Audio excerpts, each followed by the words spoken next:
Track maintenance guy spotted it early this morning. This guy here? Yeah. Happened to look up and see something, so he climbed up, found it. Did you touch it? Yeah, he poked around a little, not sure what he was looking at. Looks like some wild animals might have been at it. Yeah, you get your coyotes down here. The reason I called you guys is, looks like the skull is fractured.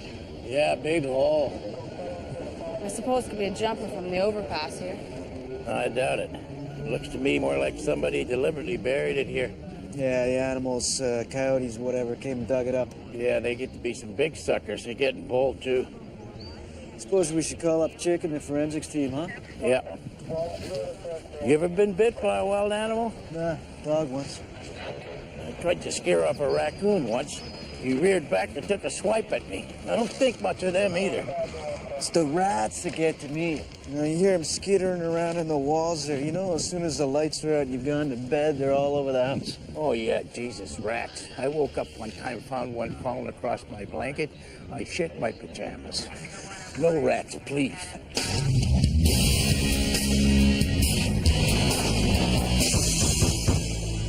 John Cray? John Cray? Yes? Thank God. Look, this is Dominic Da Vinci from the coroner's office, Mr. Cray. Open the door. Thank you. I've been trying to reach you for 2 weeks. We gotta talk about your testimony at the inquest. I've changed my mind. I'm not testifying. You can't change your mind. You see this list here? You're scheduled to testify on the 15th. Other people can testify. Talk to them. I'm sorry.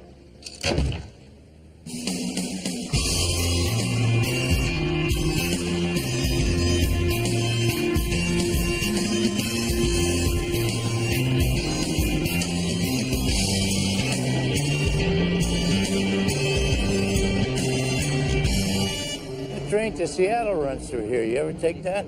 Nah, I usually drive down. You gotta try the train. The city looks different when you're leaving on the train.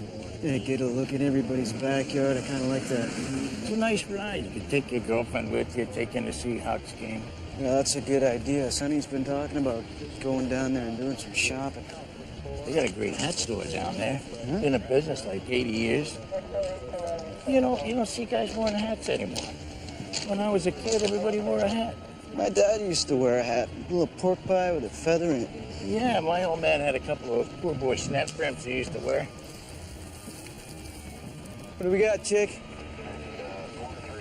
Well, that's a good whack she took in the back of the head like that. Hard to say if it's from a fall or not. She? It's a woman? Yeah, pretty certain, yeah. You see the single point in the chin like that there? I could be wrong. How long she been there, you think? Well, I'm guessing, but I'd say maybe a year, a little more, a little less maybe. Hey, this is ringing a bell. Yeah, what? I got $10 says this is what's her name. Well, I take you up on that, but I don't know what the hell you're talking about. You know, what's her name? She went drinking at the Legion about a year ago, and she just never came back. That could account for a lot of people, Leo. Which one? The one with the husband that was carrying on with the other one, you know. They live near here. Yeah, I think I know the way. I wasn't on that case. Yeah, we've got a real good set of chompers here. A lot of dental work. Bound to have some record of this work somewhere. And look at that. Gonna be 20, 30 fillings. That's her. Miserable teeth, Elaine something. She's a missing person, so her dental records are on file. The mouth full of silver, that's her. Well, my guess is you're looking at a blow from the claw end of a hammer. Just one blow, that's all it took. Something along the order of this.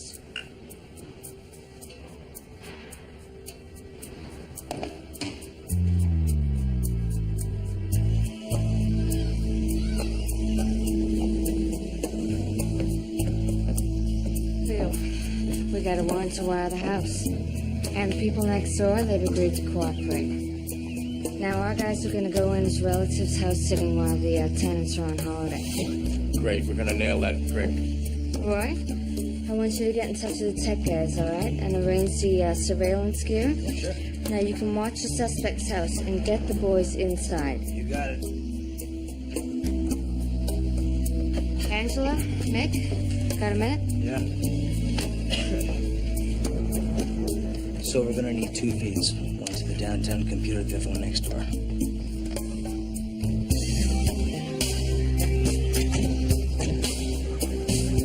I'll get the bags.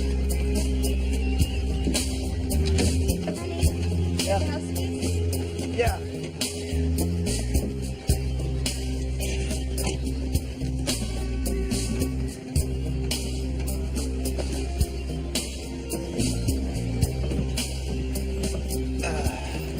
Where am I putting this? Why don't you just put it in the bedroom and we'll sort it out later. Favorite room of the house?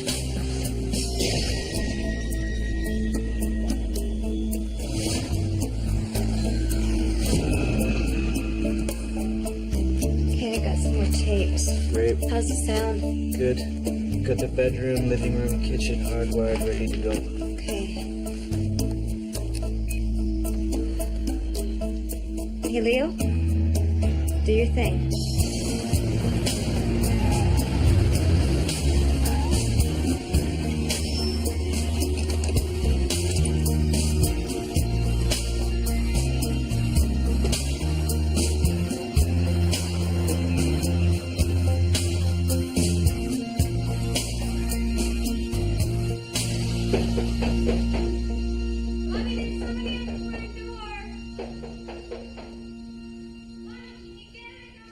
I got it!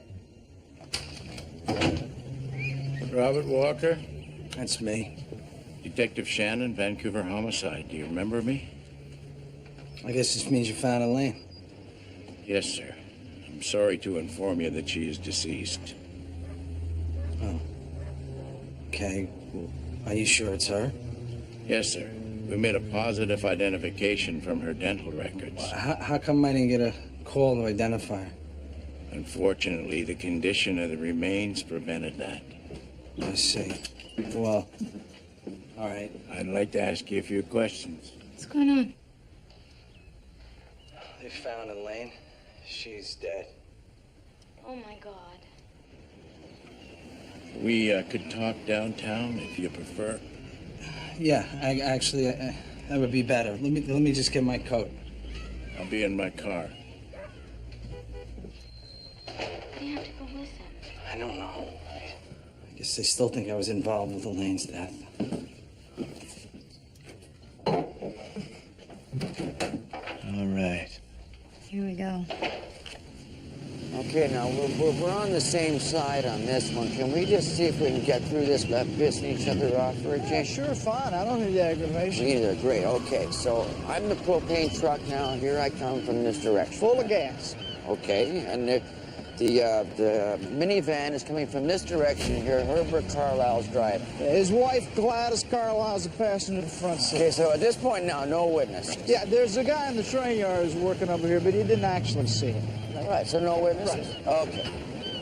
So Herbert and Gladys are driving along in a minivan. Herb has a heart attack. He swerves into this lane here. No. We don't know about the heart attack, do we? A heart attack is what causes a guy to swerve into the propane truck. No. You gotta have the heart attack first. That's your opinion, Zach. It's also the opinion of your own pathologist. It says right on the autopsy report, cause of death, myocardial infarction. Wow. But you're trying to blow this up to a hazardous materials case, which it isn't.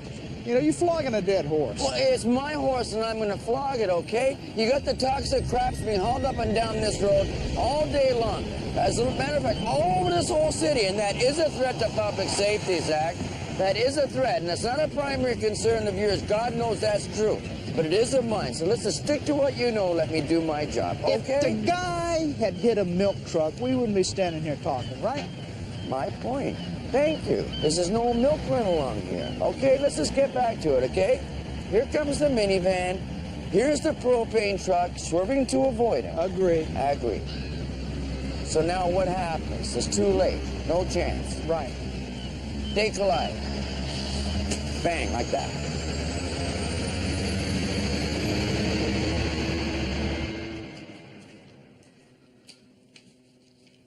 Mr. Walker, you stated at the time of your wife's disappearance about a year ago that you were having a relationship with another woman, a Miss Melanie Stone. Is that right? That's right. Are you still in that relationship? Yeah. That was Melanie you saw me with this morning. Oh, I didn't recognize her. Is she living with you? Yeah. How long ago did she move in? You can answer that. About 10 months ago. So that'd be about 2 months after your wife, Elaine, disappeared. So I guess you weren't too concerned about her walking in and finding the two of you together.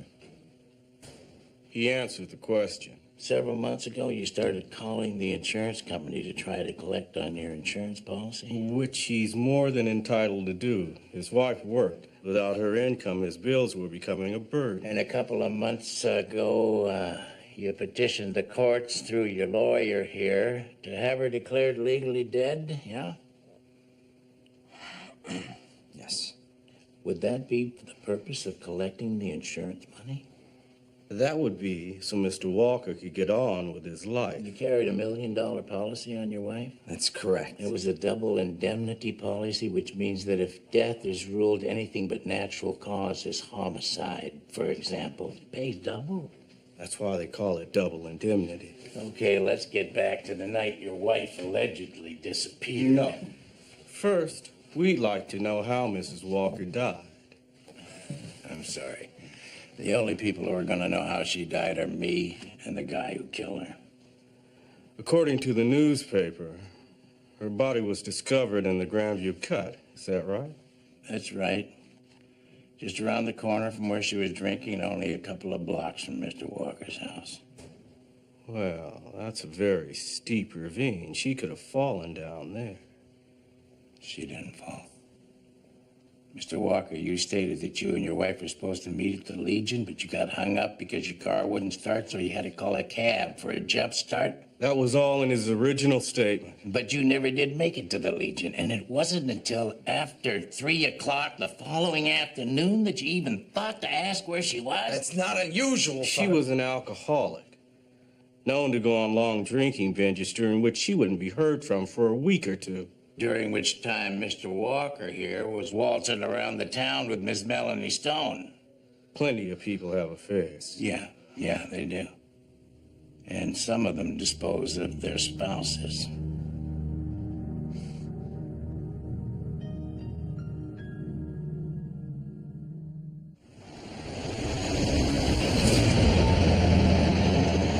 See these trucks, how they come flying down here?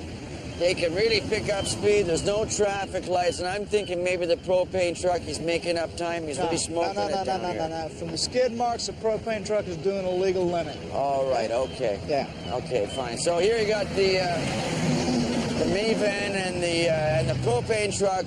They collide and exit the road here. Yeah. Minivan rolls a couple of times, comes to a stop about here, right side up. Right. And here's the propane truck. He flips over on his side, and he ends up skidding and stops just short of the tracks up here, His right? tank ruptures, his load starts leaking out. Right, the minivan back here now, the gas is leaking out everywhere, too. Cars are starting to back up here. People are watching from this lookout.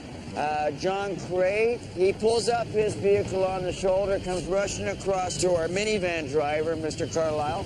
Propane truck driver gets out, starts backing off down the road away from his truck. Right, and the train man now, he's hightailing up the track there at the call box. He wants to stop the next train. It's just too goddamn late. Here it comes.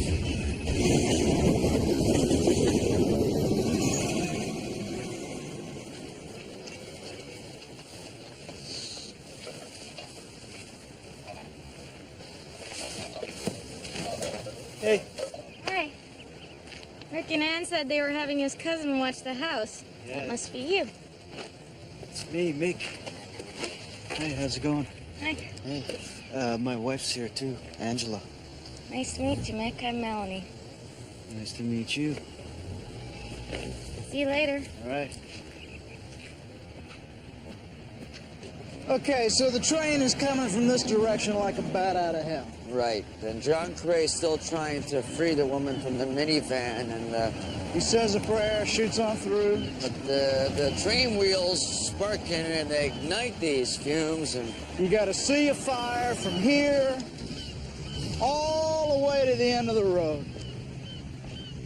I still can't believe nobody on this road got killed. I can't believe it either. There was only Herbert Carlisle in the minivan. He's the only one. And he was already dead when he hit the truck. No, we don't know that. And I'd appreciate it if you got any other opinions, air them out now, because I don't want to hear any pearls of wisdom come tumbling from your mouth, sir, on the witness stand. Just try not to make me look like an asshole in the box. I'll try. But I'll need your cooperation on that.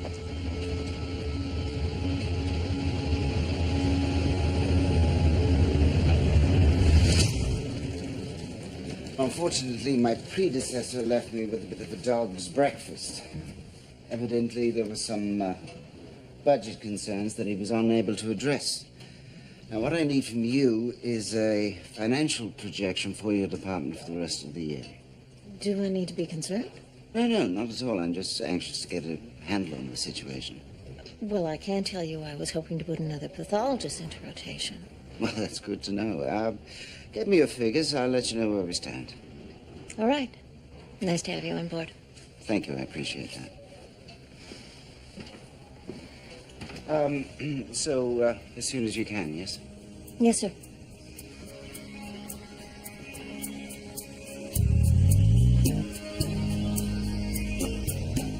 No, I do not understand. I mean, you went through this when she disappeared. Now they're putting you through it all over again? Why? They always think it's the husband. They don't have any other suspects, so they come gunning for me. Oh, they must know something. I mean, they must know something about how she died that makes them think that you were involved. Please, I just went through 2 hours of interrogation with professionals. I don't need you playing detective on me. It's got a bit of a short fuse. Yeah. Why don't you just come out and ask me? Did I kill her? Come on, do it, Melanie. Ask him the damn question. Ask him. Did you? No! Melanie, I did not kill Elaine. I actually loved Elaine. She didn't nag me all the time like you. Oh, I see. I'm a nag. Elaine was a drunken bitch, and you are Prince... Shut up! Just shut up! What, you want to hit me? Go ahead, hit me. Hit me! The police would just love it if I walked in there with the black eye. Oh, give me a break. I I don't give a shit, all right? It'd be worth it. Stupid to get mixed up with you. I had all these plans. We were gonna get married, go to Hawaii. All right, honey. Just calm down, okay? Come on, baby. Nothing's changed, all right? We're still gonna get married. We're still gonna go to Hawaii. I just need you to be a little more patient. Don't touch me. Right. Don't you dare. Right, don't. I mean it. Okay, honey. I'm sorry I got mad at you. Baby. I'm not. Yes, you are. No, I'm not sorry. No. Yes, you are.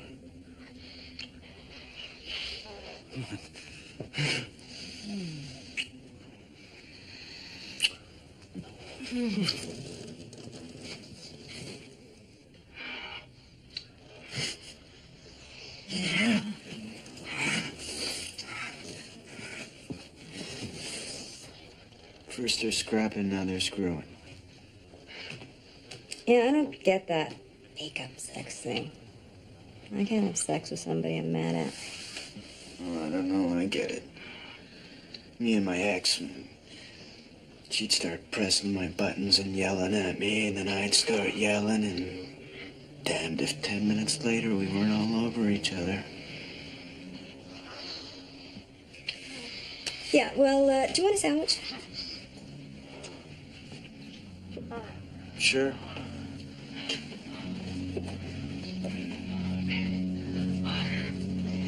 Oh.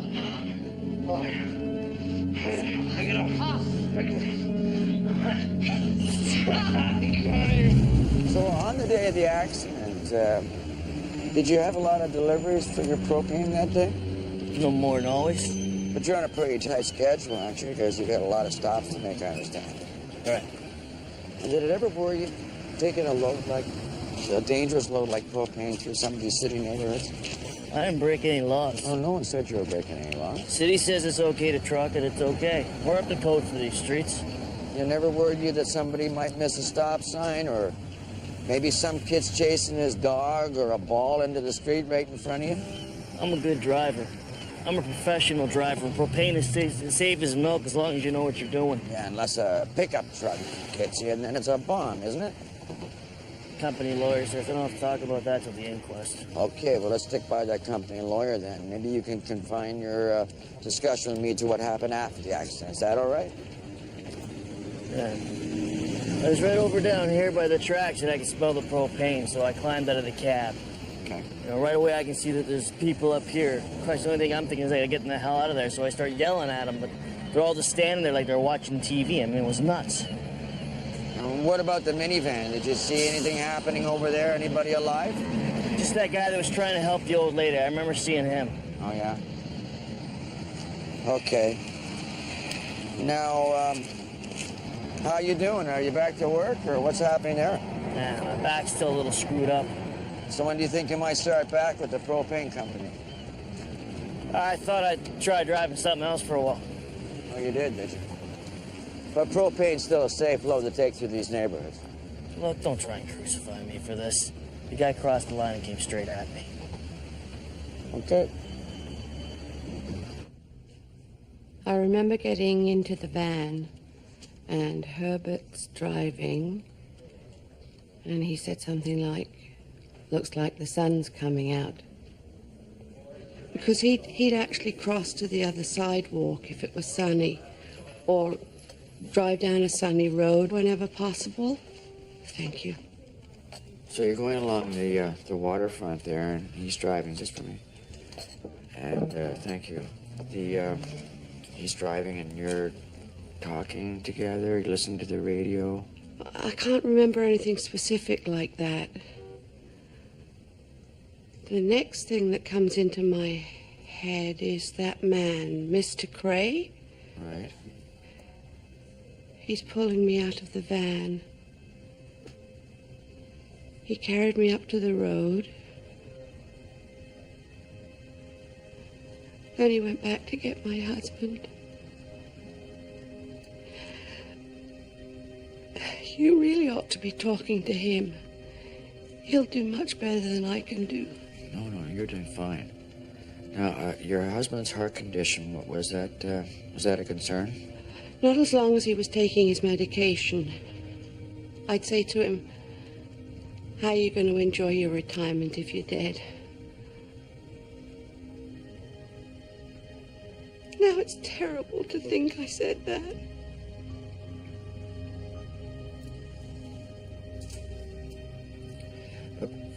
Did the heart attack occur while he was driving? Or was it after the accident? Okay, he sees the propane truck, okay? Now, it's barreling down on him, and it's maybe straddling that white line. He sees it. Is that when the attack occurred? I can't say. It's gone. That day's gone.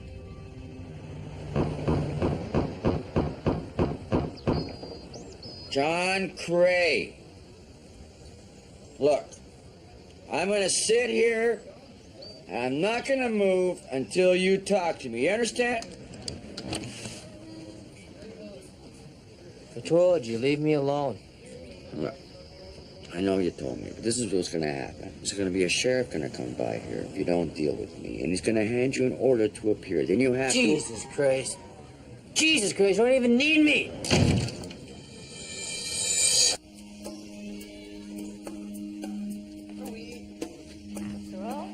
Where are we? Food's just going on the table.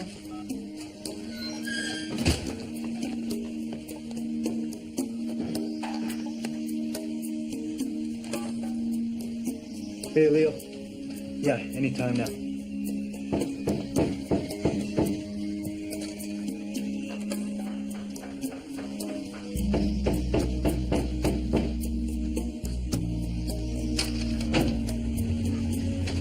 Albert Walker, you got a warrant to search the premises. What? Now? Correct. What's this?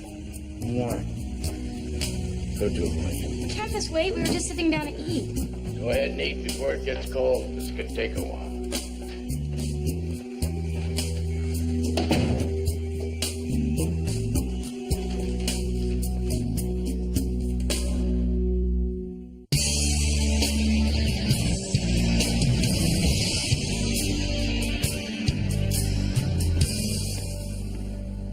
Mr. Da Vinci. Yes? Donna Sanford. I represent the propane company. Oh, yeah. This list of witnesses: Art Hinkle, gas safety engineer; Sam Talbot, Vancouver City Health and Safety; Right. Gavin Bryant, fire commissioner; and, for God's sake, the president of Sunshine Gas and Propane. Right. Are you planning an inquest or plotting an inquisition? Well, I'm investigating the circumstances involving Herbert Carlyle's death. Now, was or wasn't there one of your client's propane trucks involved in an accident with Mr. Carlyle's truck? That's not the point. Well, to answer the question, was or wasn't there? There was. Well, I'm mandated to ask questions about that accident, all the circumstances surrounding it, and that includes the explosion of a propane truck, right? You're mandated to investigate the cause of Herbert Carlyle's death. According to the pathologist, neither the accident nor the explosion caused that death. Pathologists can be wrong. It's my inquest. I decide what questions are to be asked, okay? You've been out there threatening and intimidating witnesses to twist their testimony to suit your slant. We'll see what the judiciary has to say about this. Bye-bye. Please make an appointment next time you wish to call. Hi. Hi, Helen. Your witness called. He wants a meeting. Look, she was drinking, she left the Legion, she was walking home. All right? I mean, for all I know, she had a friggin' heart attack and fell down the goddamn ravine. Come on, Bob, please, let's be realistic. You know Elaine wasn't drinking alone, and she probably didn't leave the bar alone. Yeah, well, not according to witnesses. Yeah, all of them were shit-faced. You have to consider the fact that Elaine was murdered by somebody in the bar, who probably left with her or followed her. The police think it's murder. What did they know that would make them think that They know I have the insurance, Melanie. That's all they know. Yeah, well, most people have insurance, so that can't be the only reason that they suspect murder. They have to have some kind of information that they're not telling you. Yeah, they're not telling me how she died. Why not? Why aren't they telling you that? How the hell should I know? Well, it's important. I mean, if she didn't fall down into the ravine, Mel- then it wasn't an accident. Melanie, leave it alone! All right? I don't need this from you right now, so leave it alone.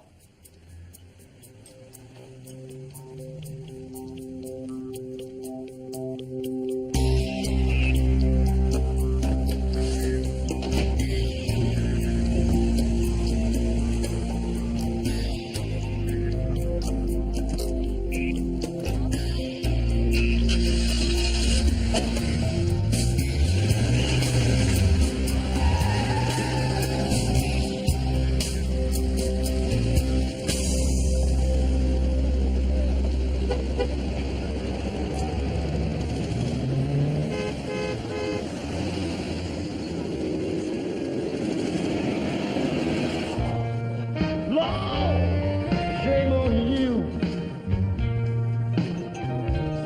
for mistreating and hurting me all the time.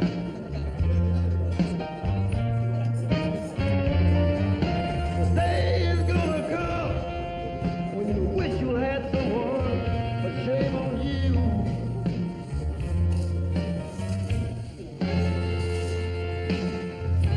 John Craig? Dominic Da Vinci.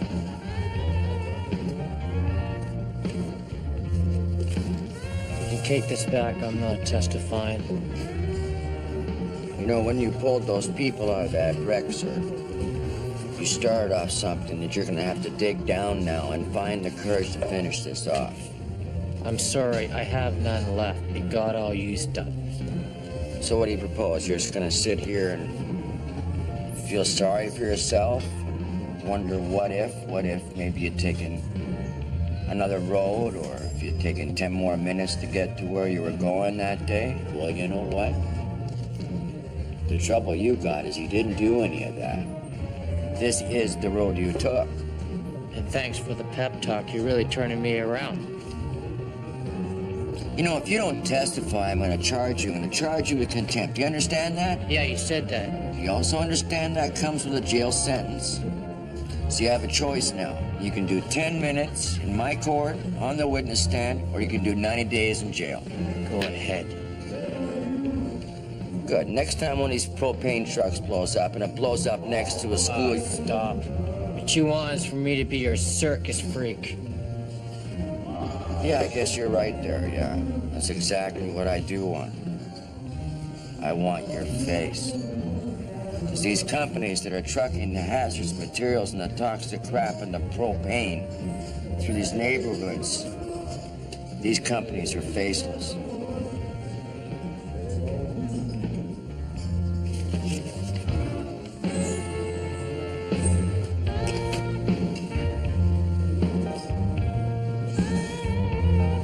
So you want all of our inquests? Yes, I want a complete record of all of our inquests for the last 3 years. Okay, is that including the ones you were coroner's counsel for? Because you should already have those.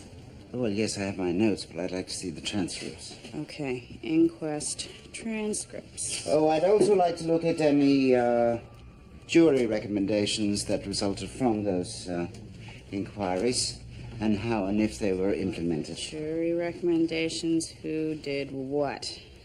Okay, anything else? Yes, our coroner reports on the investigations we've undertaken. Okay, that's 30,000 investigations. So, I don't know, maybe you'd just like to start with the jury recommendations because there's only 2,000 of those. Yes, right. Good, well, as soon as possible then, please. Okay, as soon as humanly possible. I see this propane inquiry is gathering steam. Yeah. And it seems that Dominic enjoys stirring the pot. Occasionally. Yes, well, I'm a great believer in bad press being better than none at all, but do let me know if he plans on burning down the house. You bet.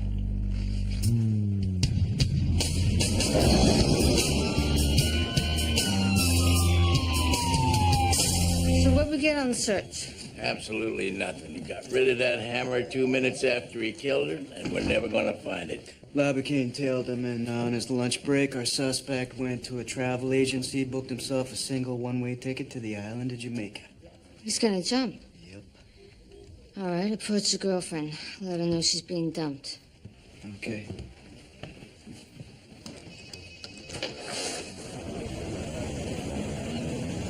Miss Stone, Detective Shannon. If you want to speak to me, you'll have to do it with my lawyer present. Okay, I just want you to know that your boyfriend is a suspect in his wife's murder. I know that. Now, we have reason to be concerned for your safety. I don't believe he did it. Well, we think he did. Well, when you have proof of that, let me know. Did you know he bought a one-way ticket to Jamaica? I'm sorry? Bob is going to Jamaica. We were wondering if you're going to go with him, or you're going to meet him there later, or... Melanie, I think it's really important that you come downtown with me and have a talk with my sergeant.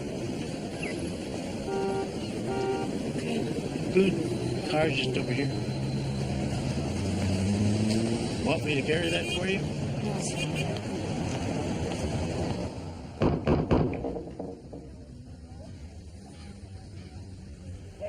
Look, Mr. Cray, I can put you in custody and hold you there until the inquest. I have that authority. Then I guess you better do it, because I haven't changed my mind. Okay. A case like this, Melanie, is a process of elimination. Now, what we have is motive, which is Bob's affair with you.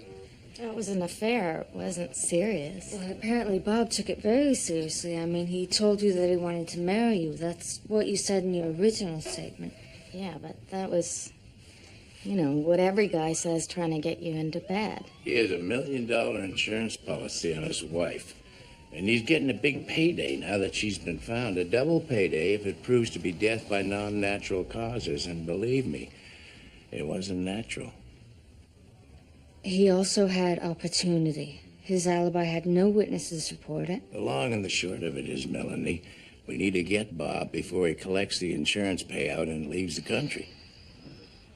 I don't know exactly what it is that you want me to do. We need your help to get a conviction. And the best way to do that is to get a confession out of him. If I help you with this, you can protect me? Yes. I'm gonna need some time to think about it.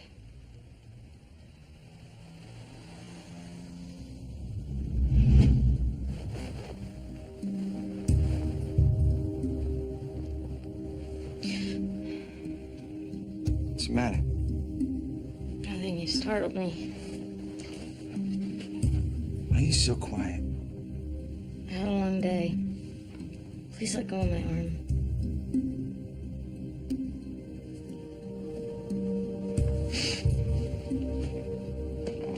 What, are you scared of me?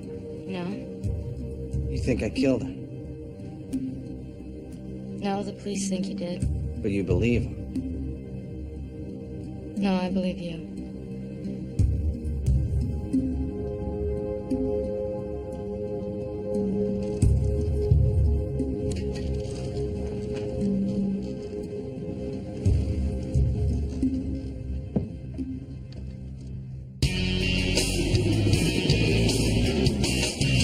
Yes, I performed the autopsy on Herbert Albert Carlyle. He had cuts on his head from the impact, but they were post-mortem.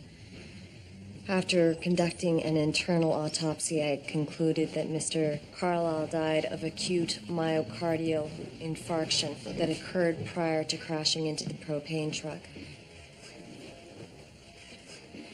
It was clear from autopsy that this man's heart was on borrowed time.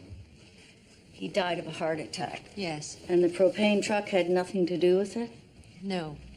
At this time, Mr. Coroner, I request an adjournment of this inquest while I seek a judicial review before the Supreme Court. In my opinion, this inquest has fulfilled the requirements of the Coroner's Act. In my office.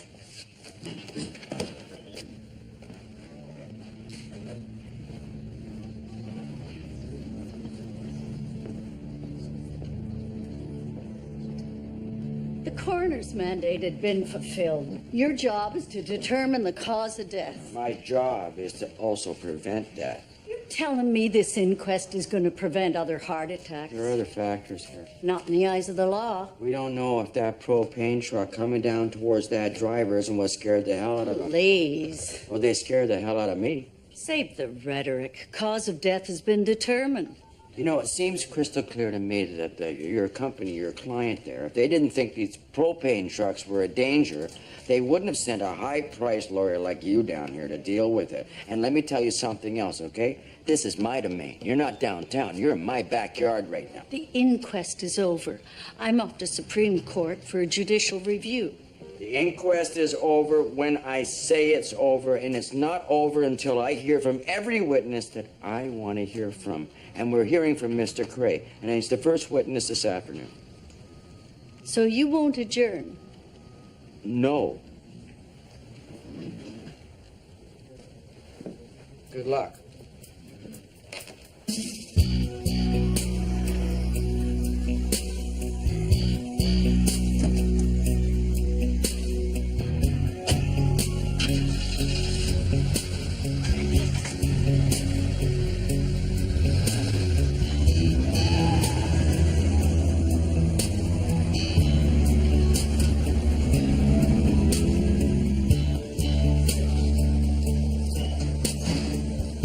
Just hang here for a second. We'll tell him.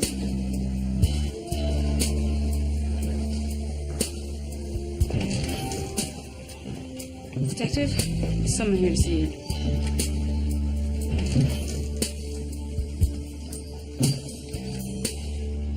I guess that I was acting a little nervous, and he picked up on it because he asked me if I believed you guys that he killed his wife. What time last night did this conversation take place? I don't know, midnight around there. I got into bed, and a few minutes later, he lay down beside me, and he said that he had something to tell me. What exactly did he say? He said that he had something awful to confess, and that he hoped that I would understand what happened and could find it in my heart to forgive him. I said yes, naturally. I mean, I didn't want a hammer in my head. Excuse me, why would you say that? What? I didn't want a hammer in my head. That's what he killed her with, wasn't it? When he told you what happened, what exactly did he say? Okay. Well, he said that he waited for her until about 1 a.m., and then he walked down to the Legion. And when he was about halfway down the block, he saw her come out with these two guys. And they walked around to the parking lot to smoke a joint. They started to head back inside, but he called out to her, so she waited for him, and the other two went back inside. So she knew these two guys? Yeah, but he said that he'd seen her with one of them before. He was kind of a good-looking guy, younger, and he knew that Elaine had a crush on him. Okay, what happened next? Okay, so he tells her to come home with him right there and then, and she tells him to go to hell, that she can have a drink or smoke a joint with whoever the hell she wants to, and that she knew that he was screwing me at the time, and she had a right. So, you know, go piss up a rope. Okay. Okay, so she goes back inside the bar and he goes home alone. No, sorry, before that, he had called a cab to get his car jumped, and when the cab didn't show, then he decided to walk it. And when he went back home, the cab showed up, so he got his jump and went back down to the Legion and waited for her. When she came out, she walked towards the overpass, and he drove alongside her and tried to get her back into the car. That's when he hit her. Did he say what he hit her with? A hammer that he kept under his seat. Okay, did he say anything else? Like maybe he knew the names of the two guys? No? Why would you need their names? Well, everything you've told us up until now is all very important, but unfortunately Bob is just going to deny it, and we'll be right back where we started. Well, you mean my testimony that he confessed isn't going to be enough? No. We're going to need some direct evidence. Unless we had the hammer, that might help. Did he say what he did with it? He threw it over the railway overpass. Good. Over the railway overpass near the Legion there. Yeah, I guess. Right. Well, if we find the hammer, I think we got him. I don't think I should go home. We'll arrange some accommodation for you. In the meantime, I'm going to get a crime prosecutor in here and get an official statement from you.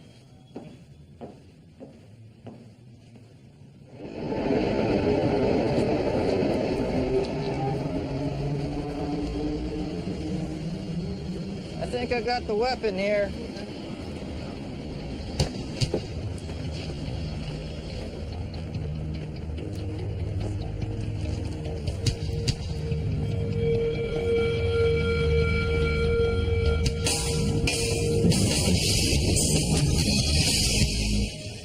I'm just talking to the wire room right now. Yeah, was there anything on the wiretap last night that we should know about? Okay, thanks. Not a thing.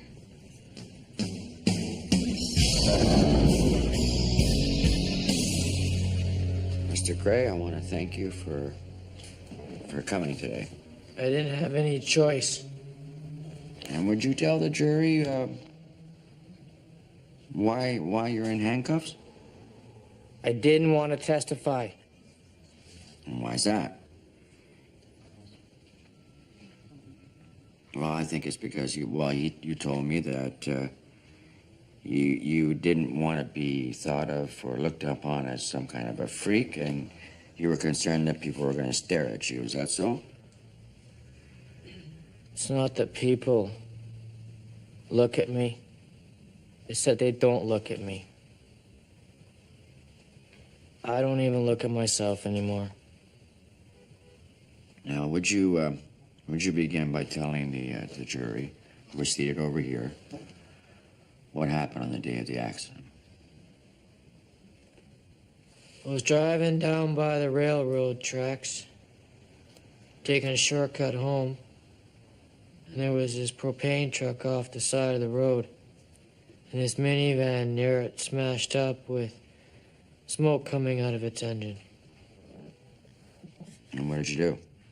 The propane driver seemed pretty confused, but okay. And I figured there was propane in his truck, so I yelled for him to move down the road. Then I heard what I thought was a scream coming from the minivan. So I went over, and there was this man with gray hair and woman still inside. That would be Mr. Herbert Carlisle and his wife Gladys. Yeah, they were pinned in the front seat. And Mr. Carlisle, was he still alive at this point? I don't know. I couldn't tell. Okay, so what happened then? Well, there was a lot of smoke in the van. I couldn't open the driver's door to get the man out, Mr. Carlisle. So I went around the passenger side to see if I could get his wife out. And you were doing this all on your own? Yeah? Okay. People stopped up on the road. I yelled for help. I guess nobody heard me. And did you ever get the passenger door open, Mr. Craig? Yeah, I pulled the woman out, laid her on the grass on the side of the road. Then I went back to see if I could get the man out. But he was wedged in there pretty good. And did you know at this point that there was a train coming at you from up the track? I didn't see that. It wouldn't have mattered anyways. And why's that? Because I was determined to get Mr. Carlisle out. Pulled on him as hard as I could. I couldn't get him loose. Okay, and after that, what's the next thing you remember? Fire. I was running away to get away from it, but I couldn't. Because it was me that was on fire. Finally, someone threw me down on the ground. And I was writhing around. And there was a screaming in my ears. I felt my own fat on fire.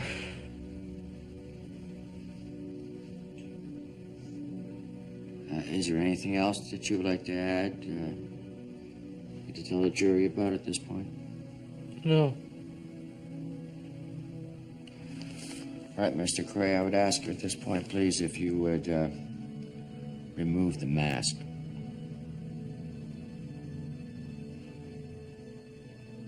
Mr. Cray.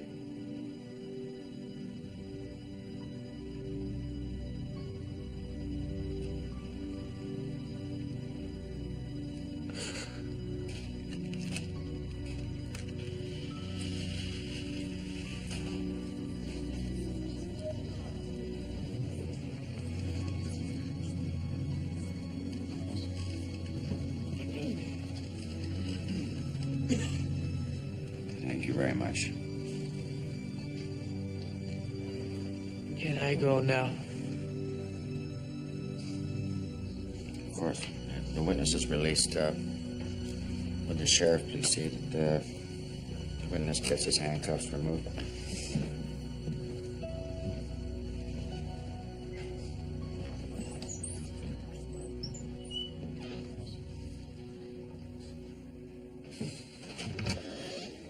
Did you find it? Oh, yeah, they found it.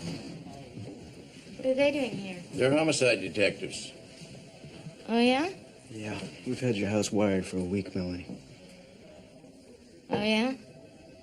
Bob never told you he killed his wife. And he didn't tell you about the hammer, and he never told you where it was thrown. I'm arresting you for the murder of Elaine Walker. Stand up, put your hands behind your back, please. It is my duty to inform you that you have the right to retain and instruct counsel without delay. You may call any lawyer you want. A legal aid duty lawyer is available to provide legal advice to you without charge and can explain the legal aid plan to you. Perhaps you should exercise a little more caution in your relationships. Oh, shit.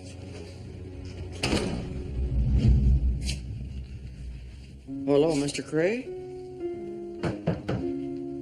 It's Dominic Da Vinci, Mr. Cray. Could you just not hang up? Please don't hang up, okay? Just gonna have 1 second of your precious time. Okay? 1 second. Hello.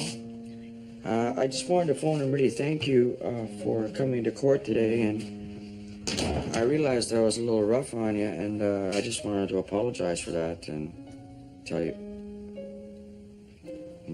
I think you heard that. Sorry about that. That's all right. Suzanne Riley.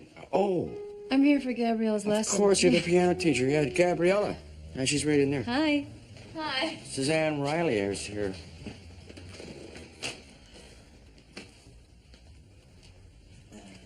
Okay.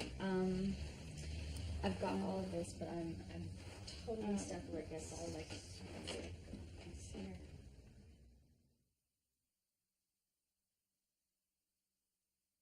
Here.